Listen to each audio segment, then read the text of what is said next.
जो वोटिंग हुई वो हुई 368 वोटों की, और जिसमें से 304 वोट नितिन अग्रवाल को मिले। सम्मानित सदन के उपाध्यक्ष के रूप में निर्वाचित होने पर अपने विधानमंडल दल की ओर से हृदय से बधाई देता हूं। हम लोग पिछले 4.5 वर्षों से इस बात का इंतजार कर रहे थे कि सबसे बड़े विपक्षी दल के द्वारा किसी युवा चेहरे को आगे करते हुए उपाध्यक्ष के रूप में उनके मनोनयन के लिए एक सर्वसम्मत प्रस्ताव लाने का प्रयास होगा, लेकिन कोई सकारात्मक रवैया न होने के कारण अंततः जब ये हुआ कि विधानसभा का कार्यकाल अगले 6 महीने के अंदर संपन्न हो जाएगा, अच्छा है कि हम लोग ही किसी युवा को यह दायित्व दें।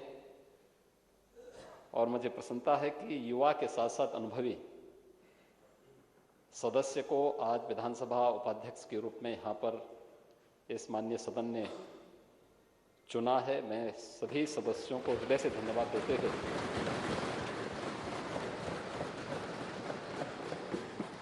श्री नितिन अग्रवाल को हृदय से बधाई देता हूं।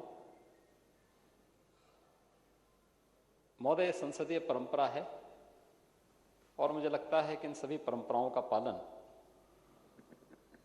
हम सब के लिए अपेक्षित भी है। आरोप प्रत्यारोप ये लोकतंत्र की शोभा है, लेकिन संवाद बाधित नहीं होना चाहिए। हमारे नेता विरोधी दल सज्जन हैं, संवाद में विश्वास भी रखते हैं, लेकिन दलीय अंतर विरोधों को झेलने के लिए अपने अंदर उतनी ताकत नहीं बटोर पाते। और यही कारण है कि वे यहां आकर के नायासी संसदीय कार्य मंत्री से झगड़ पड़ते हैं, लेकिन संसदीय कार्य मंत्री ने भी शाहजहांपुर का आटा खाया है, तो वह भी आपका मुकाबला उसी ताकत के साथ करते हैं। वो कल से ही परेशान थे।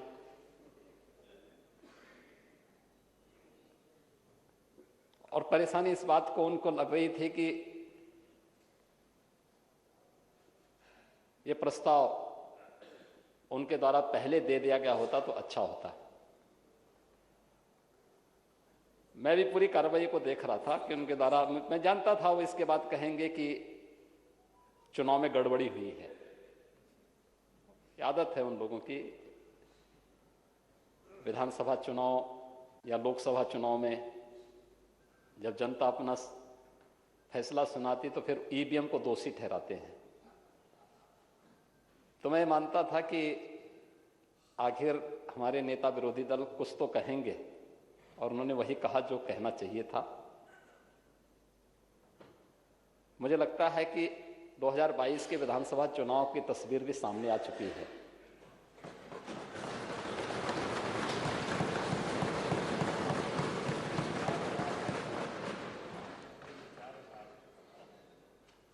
भारतीय जनता पार्टी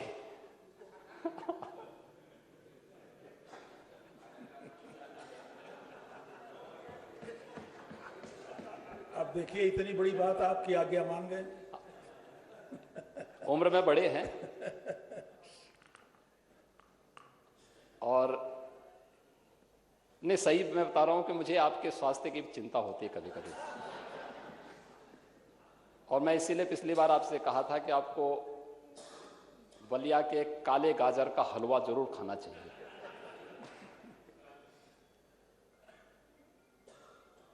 नहीं तो हमारे यहाँ पे जो बलिया के माननीय सदस्य हैं, उनसे मैं कहूंगा, सुरेंद्र सिंह,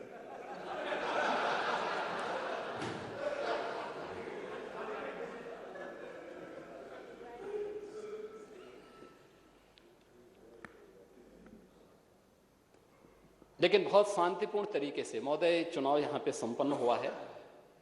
और मैं देख रहा था, स्वाभाविक रूप से दलीय आग्रह भी और पूर्वाग्रह भी हर एक जगह हावी रहते हैं, और उनको व्यक्त करने का एक माध्यम भी सदन मिलता है, जब आमने सामने बैठ करके दोनों वर्ग के सदस्य अपनी बातों को कह देते हैं, लेकिन उसको व्यक्तिगत रूप से नहीं लेना चाहिए। मैं देख रहा था, सुबह जिसने 23 में नेता विरोधी दल यहां आए थे, लेकिन बाद में जब चुनाव प्रक्रिया प्रारंभ हुई तो उनको परिणाम तो मालूम ही था कि परिणाम क्या होने जा रहा है, अगले 2022 का विधानसभा का भी परिणाम क्या होने जा रहा है, तो इसलिए यहां छोड़ करके चले गए थे। बाद उनके देखा देखी मैं भी चला गया था, क्योंकि हो सकता है मेरे रहने पर वह खन्ना जी से गुफ्तगू न कर पाए, कोई बातचीत न कर पाए। तो मैंने कहा अपनी बातचीत कह सकें, लेकिन जब काउंटिंग शुरू हो गई और उनके द्वारा अधिकृत जो माननीय सदस्य यहां पर काउंटिंग देख रहे थे, जब उन्होंने बताया कि परिणाम तो गड़बड़ हो गया है, जो अपेक्षित था, तो उन्होंने फिर कहना शुरू कर दिया कि मतगणना में धांधली हुई है। वो हमेशा की तरह तो ये कहे कभी, क्योंकि यहां ईवीएम नहीं था। अगर ईवीएम होता तो तब तो फिर, लेकिन परंपरा और मर्यादाएं, इन सब का पालन सभी के लिए आवश्यक भी है। युवा चेहरा आना चाहिए था। मुझे लगता है कि हमारे अध्यक्ष जी भी इसको पसंद किए होंगे कि एक युवा और अनुभवी सदस्य, पहली बार नहीं है, तीसरी बार वे माननीय विधायक बने हैं,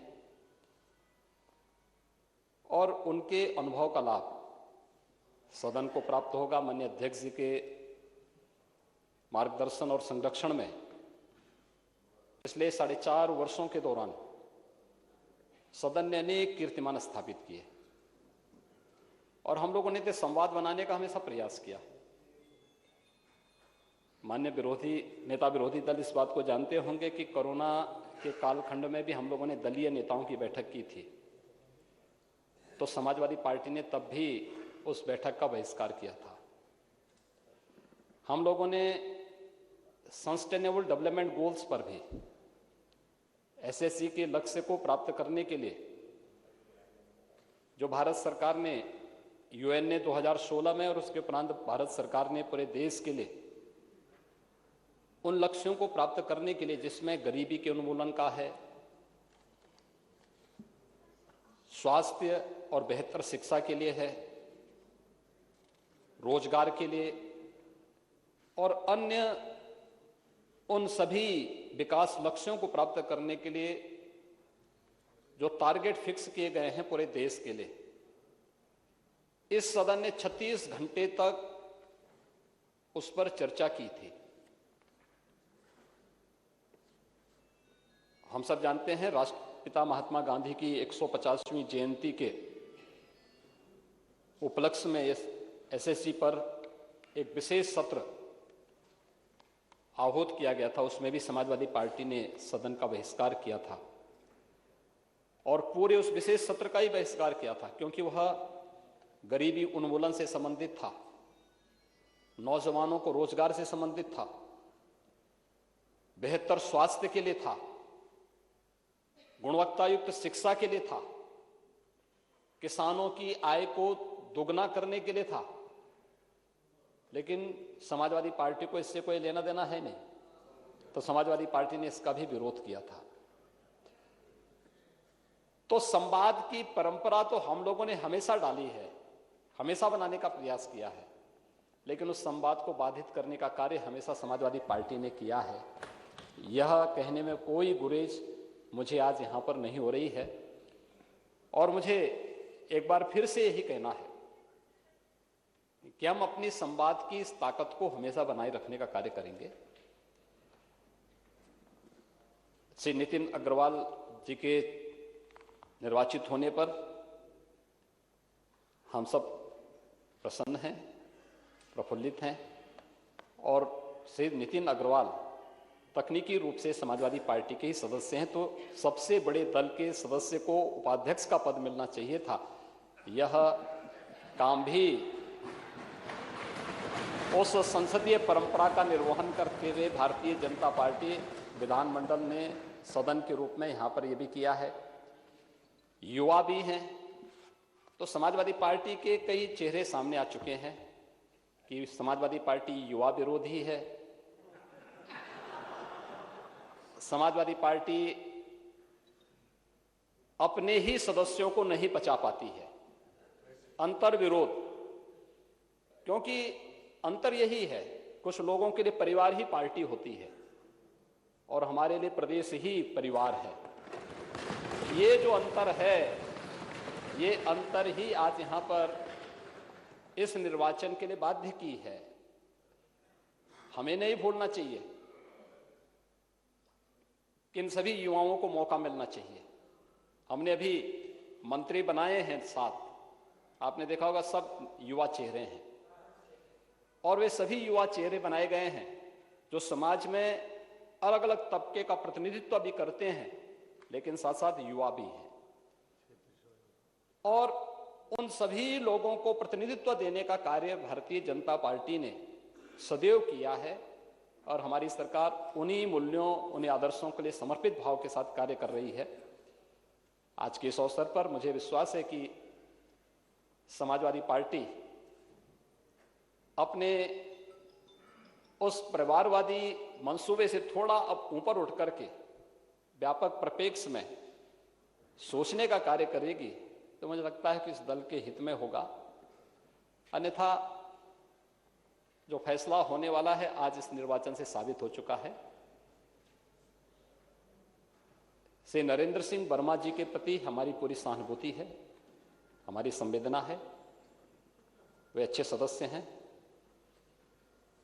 समाजवादी पार्टी की ओर से अपनी बात को दमदार तरीके से सदन में रखते हैं, संसदीय परंपराओं का पालन करते हैं।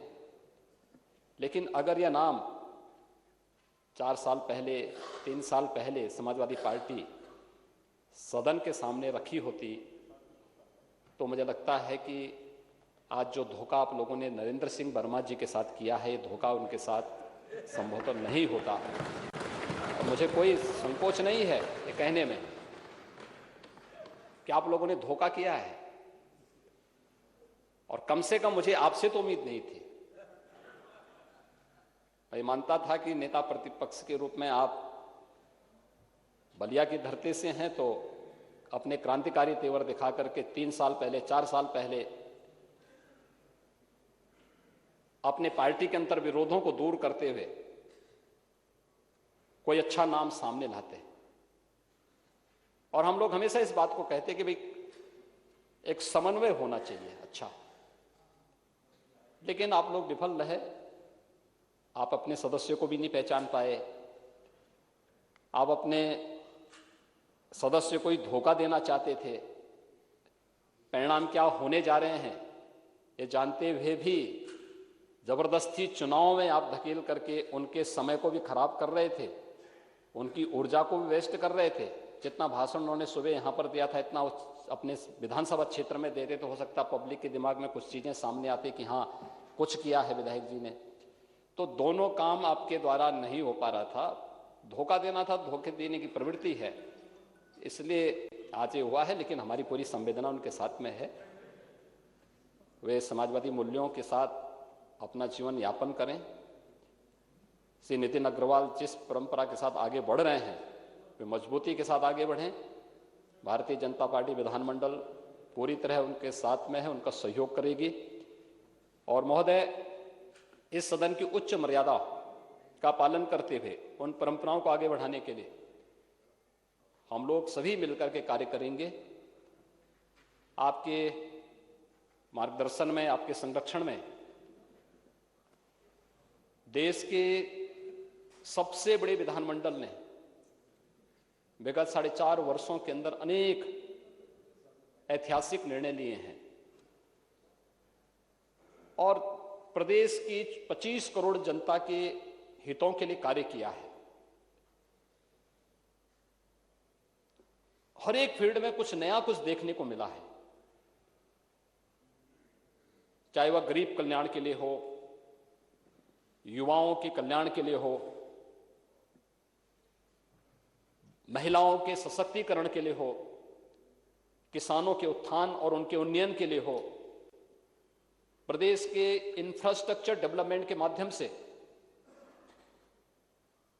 देश के सामने उत्तर प्रदेश को निवेश के सबसे अच्छे गंतव्य के रूप में स्थापित करने का हो, या फिर प्रदेश के बारे में जो एक धारणा थी देश की, दुनिया की, उस धारणा को बदलने का रहा हो। विगत 4.5 वर्ष के दौरान ये कार्य सभी उत्तर प्रदेश के अंदर हुए हैं और सदन के सभी मान्य सदस्यों ने मिलकर के, सत्ता पक्ष के सदस्य भी थे, विपक्ष के सदस्य भी थे, सभी ने मिलकर के उन लक्ष्यों को प्राप्त करने में अपना योगदान दिया है। और आज वही कारण है कि उत्तर प्रदेश के बारे में देश की एक धारणा बदली है। उत्तर प्रदेश के बारे में लोग एक अच्छी धारणा के साथ अब सोचने लगे हैं कि हाँ, उत्तर प्रदेश देश के का एक ग्रोथ इंजन बनने की सामर्थ्य रखता है। उत्तर प्रदेश देश की सबसे बड़ी अर्थव्यवस्था के रूप में उभरने का मादा रखता है। उत्तर प्रदेश जो कुछ भी करेगा वह भारत की अर्थव्यवस्था को एक नई ऊंचाइयों तक आगे ले जाने में काफी मददगार हो सकता है। और इस परसेप्शन को आगे बढ़ाने के लिए इस युवा ऊर्जा को आगे और ताकत दे जाने की आवश्यकता है। आज यहां पर श्री नितिन अग्रवाल का विधानसभा के उपाध्यक्ष के रूप में निर्वाचन इस बात को साबित करता है। मैं एक बार फिर से अपने विधानमंडल दल की ओर से श्री नितिन अग्रवाल जी के उपाध्यक्ष निर्वाचित होने पर बड़ी भारी मतों से 304 मत उनको प्राप्त हुए हैं, तो 304 मतों से भारी बहुमत से उनके निर्वाचन होने पर उन्हें हृदय से बधाई देता हूं, उन्हें अपनी शुभकामनाएं देता हूं और विश्वास करता हूं कि आपके मार्गदर्शन में इस सदन की उच्च मर्यादा और परंपरा को वे आगे बढ़ाने का कार्य करेंगे। श्री नरेंद्र सिंह वर्मा जी के प्रति भी मेरी हृदय से अपनी संवेदनाएं हैं, उनके प्रति सहानुभूति भी है और शुभकामनाएं भी हैं कि वे समाजवादी पार्टी ने उन्हें अपना प्रत्याशी तो बनाया, लेकिन पूरे विपक्ष को भी वह एकजुट नहीं कर पाए।